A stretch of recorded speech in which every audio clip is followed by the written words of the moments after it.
Howdy, it's Tim Freund with Dilbeck Estates and Christie's International Real Estate. I thought I'd start off with a little music today just for fun. Thanks for joining my podcast. Really appreciate you guys tuning in. One of the things that I get asked a lot about is costs. What does it cost to do things, when you're buying a home? And this becomes really important when we're dealing with the request for repair. Because as we discussed in a previous podcast, one of the steps in the process is you do a physical inspection, and then things come up in that physical inspection. And those things could be nothing, innocuous, GFCI or whatever, or it could be something a little more intimidating or downright scary. So I thought what I would do today is just kind of address some of those typical things that come up and give you some sort of a pencil sketch idea about what things would cost. I mean, for example, what does it cost to put in a hot water heater? Well, I'm so glad that you asked that question. So oftentimes, a hot water heater will fail.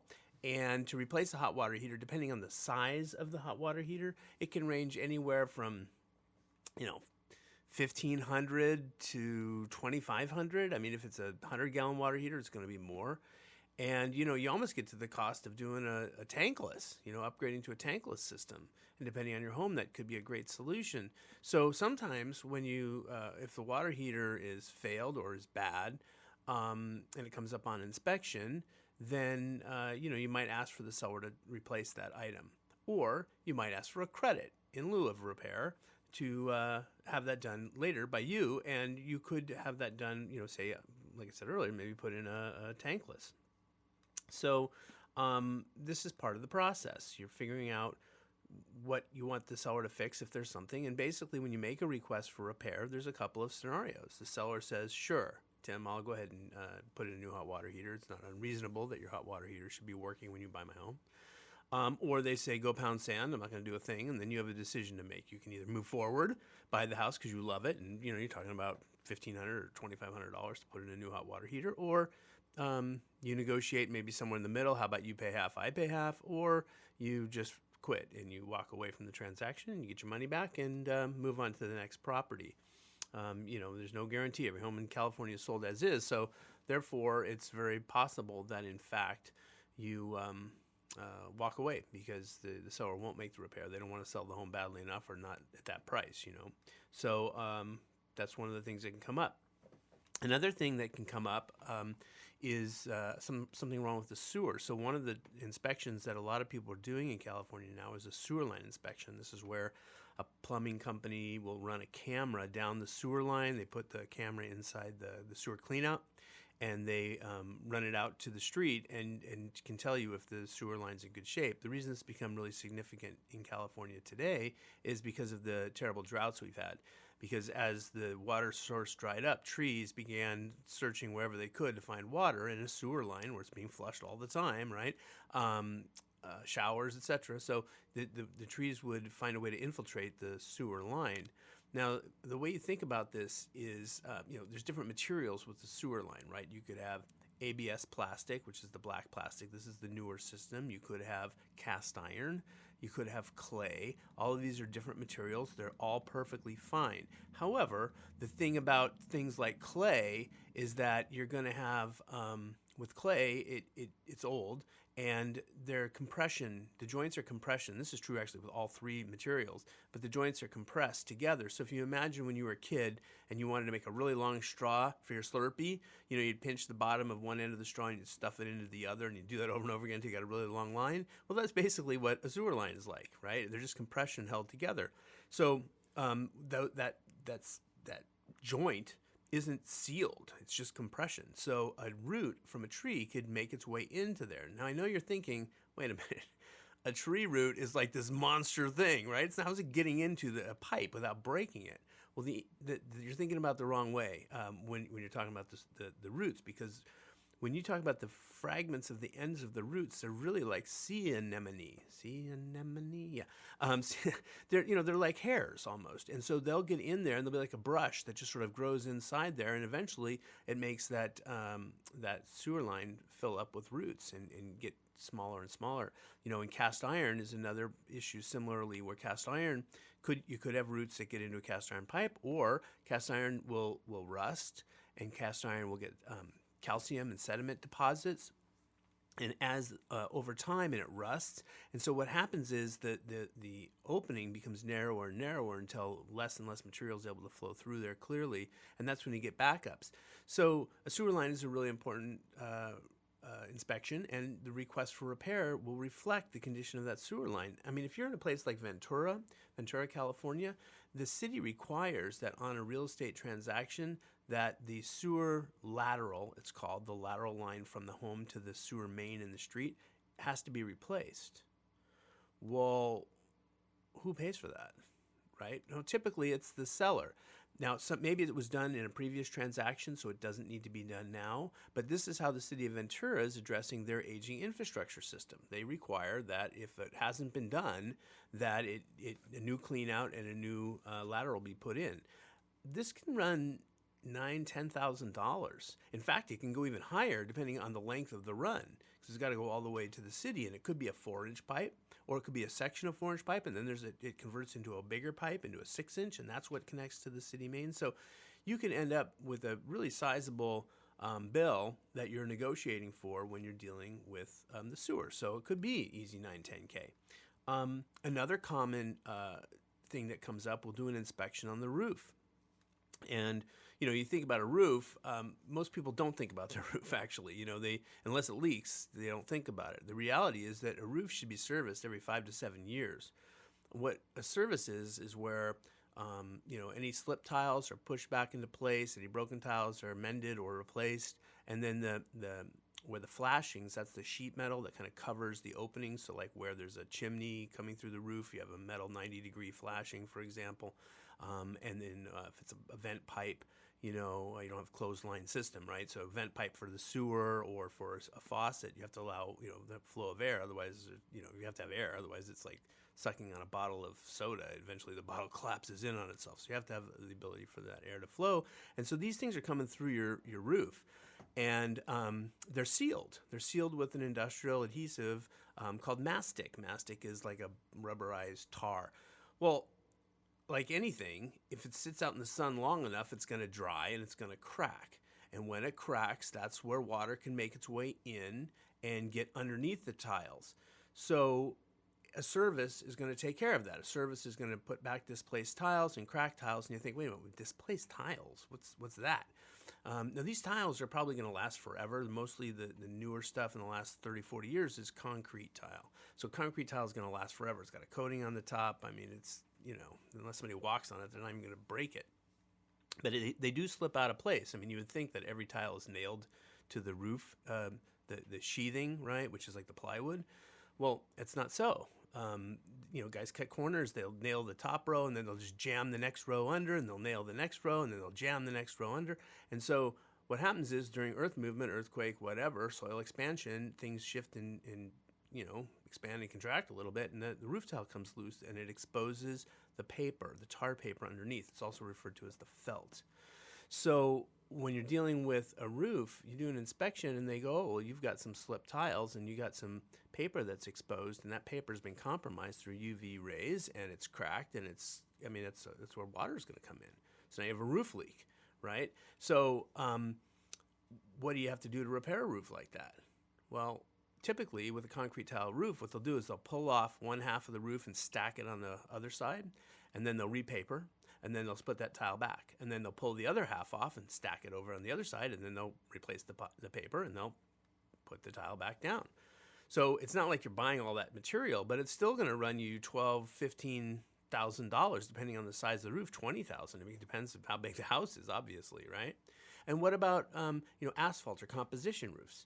So when you have an asphalt roof or a composition roof, those were basically designed, they're lightweight, because a lot of the replacements when you had wood shake, you couldn't put concrete tile. The house isn't engineered for that. And you'll see this where houses are just sagging sometimes.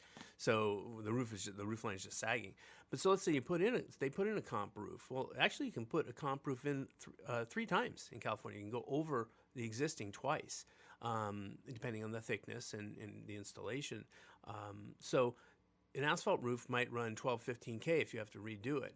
So these are just costs that you could potentially run into when you're doing your request for repair. You're going to ask the seller to fix those things, or at least to contribute a credit. Now, if the roof has to be refelted, the whole thing has to be redone, and it's $15,000. That credit, you don't just get to pocket that money. I mean, that money goes toward closing costs, for example. I mean, the lender's not going to let you get some $20,000 credit, right? Because they're going to think that's their money. Wait a minute, I just lent you, $700,000 for this property, and you're getting $20,000 back. Wait a minute, no. Either I want those repairs fixed, or let's just discount the house $20,000 because I'm not lending on that, and that doesn't help you because you want the cash to do the repair. So if the repair cost is too high, you're asking the seller to foot the bill, and if it's something the seller's not going to do, boom, impasse, and then you have a problem. Something else that you might run into, let's say, might be a fireplace. So, and I'm not going to say that fireplace and masons and chimney guys are not honest and straightforward. There's a lot of good guys out there. The reality is that when you go in and you have an inspection done on your chimney, there's going to be things, particularly in an older house where you have a masonry chimney, and there may be mortar that's out of place and it has to be repacked. You could have some cracks in the brick just from the natural movement of the soil. There's precast fireplaces, tilt-ups that were used in the 60s and 70s, and these two-story tilt-up concrete fireplace and chimney packs were installed, and they'll get cracks because what? Concrete cracks, right? Everybody knows that. So a chimney guy is going to go, oh, that has to come down, and that tends to be the mantra for most chimney guys. They want to tear down your chimney, and to replace a chimney, you're talking like $20K. Big money. Now, there's other places and other masons that will offer you alternative methods, but it's a little hard to find. So you definitely want to do your homework if you're having a chimney inspection. Who's going to do it? Do they only replace chimneys, or do they repair them? And do they coat them? Do they put in a sheet metal tube like a precast or a prefabricated fireplace would use? So the flue is made of metal. So there's different ways to repair it without having to tear it down, but you definitely want to do your homework on that and get a second opinion, because they'll tell you got to take the damn thing down, and that's not cool. But it does happen, and sometimes that's exactly what has to happen. The whole thing has to come down. More often than not, though, it's not really true. But how much does that cost? Like I said, if you have to tear down a whole chimney, it could be $20,000. If you have to do a repair, it might be $3,000 or $5,000. So it's not an inexpensive fix, but it does come up. You think about things like your swimming pool. I have a listing right now where the plaster is flaking. And a kid would, if they stepped on it, slid their foot on it, could actually cut their foot. It's, it's like sandpaper. They'll get boo-boos on the bottom of their foot. And is that something the seller is going to fix? No, probably not. They might give you a credit, depending on the market and how strong your position is. If it's multiple offers and you're just happy to get the house, they're not fixing it. How much does it cost to replaster a pool? Well, the short answer is probably $6,500 to $7,500, including the tile, because it's not just the plaster. First, they have to jackhammer everything out, right, to get down to the gunite, which is like the concrete underneath the plaster. But then they have to change the drains, because when you're dealing with an old pool, you have like a flat drain with a bunch of diamonds or triangles on the top, and that's where the water's sucked into the system, and it goes into the filter, and it's filtered, and then it's pushed out into, say, to the spa, and then it spills over the little waterfall in the spa, and that cycle just repeats, so that your entire pool water is basically replaced and filtered once a day. The problem is that codes changed, and the reasons codes changed was safety. So those old drains, they don't do those anymore. Now, if you sort of picture like a mushroom where it's smooth on top and then there's like a little stem, and around the bottom of the stem under the mushroom cap, there's these little holes, and the water's sucked in through those little holes. And the reason for that was that, typically little girls with long hair could get sucked into that drain when the holes are on top and trapped. And of course, tragedy ensues. So they did two things. One, they changed the cap. It's called an anti-siphon cap. And they also said you have to have two. Well, now your pool guy's not only plastering, but he's now drilling and putting in a new drain and splitting them, and that splits the suction in half, so that even reduces the likelihood of a kid getting their hair sucked into the system by dramatically, right? I mean, it's a lot because it's half the suction power.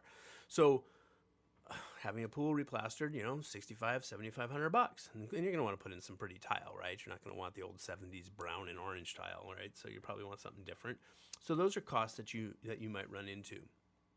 One of the things that comes up a lot is it's really old, Tim. It's an old system. The furnace is old. The air conditioner is old, but it works.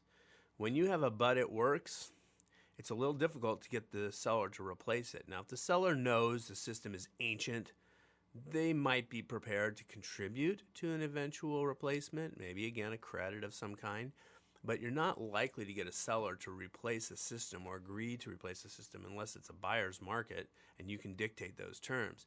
But what's it cost to replace an HVAC? What if the air conditioning isn't working? Well, in 2020, beginning of 2020, Freon, which was the main component, the refrigerant, which is terrible for the environment and the ozone, has been outlawed.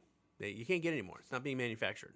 Whatever supply exists in the world, that's what there is. And when that supply is exhausted, and it's essentially exhausted, you're out of luck. You can't recharge your system if the air conditioner isn't working. And so you have to replace it. But when you replace it, a couple things kick in. First of all, there's compatibility issues with new systems and old systems. And the furnace, the FAU, the forced air furnace, or forced air unit, is not going to work with a new AC typically, so you're replacing both. Well, what about the ducts? I'm not talking about asbestos ducts. Obviously, that's a possibility too, but just the regular ducts. You have to do a pressure test. It's called a SEER. I think SEER, SEER. It's a method of rating the energy efficiency of the system. And one of the rules is you have to test to make sure your ducts aren't leaking, because that would be inefficient, right? Bad for the environment, bad for your energy consumption. So you may have to replace the furnace, the ducts, and the air conditioner. In fact, you're going to replace all three if you're replacing the system. You're really not going to replace any one component. So how much is that? Well, an HVAC, by the way, HVAC stands for heating, ventilation, and air conditioning, HVAC. So the HVAC system, which is your complete system, can run you pretty much starting for basic around $12,000, and they can easily go up to $23,000. And that's for one system. If you have an air conditioning dual zone system, then you might have upstairs, downstairs, or east and west sides of a single story or something, and you're replacing two systems. So it can be a very big ticket item, which can come up on the inspection. So anticipate an HVAC is going to run you somewhere in the $15K range, maybe more. So that's a pretty big ticket item that maybe the seller helps with, maybe they do not.